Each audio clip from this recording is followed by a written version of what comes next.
Pred montážou nárožia si pripravíme držiaky nárožnej laty s klincom, ktoré umiestnime na nárožnú krokvu vo vzájomnej vzdialenosti 70 cm.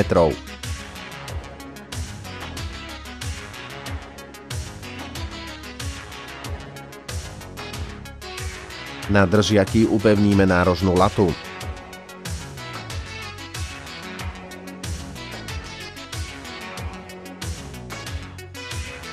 Rezané škrydly kladieme až tesne k nárožnej late a prichytávame vrutom alebo príchytkou rezaných škrydiel.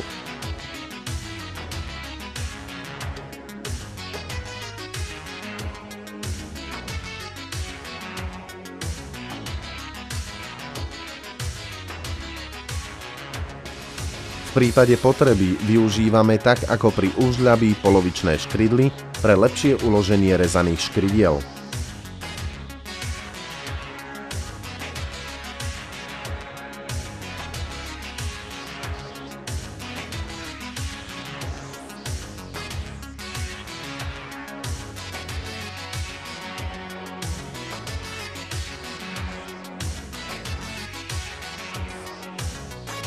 Pri kladení hrebenáčov na nároží je potrebné správne výškové osadenie nárožnej laty.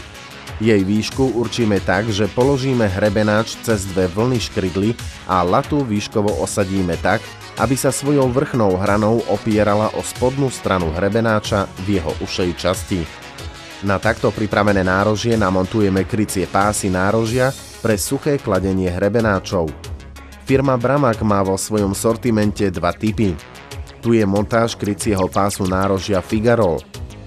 Pri práci s týmito materiálmi je potrebné dbať na to, aby podklad pre ich lepenie bol suchý, odmastený a zbavený prachu.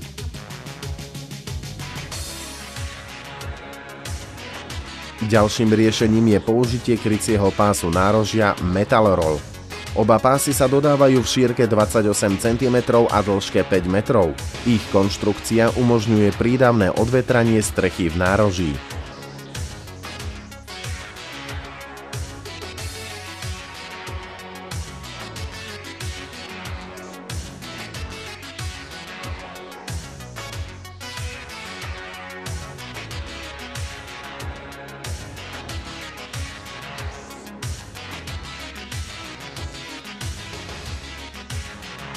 Po montáži pásov je možné prikročiť k pokládke hrebenáčov.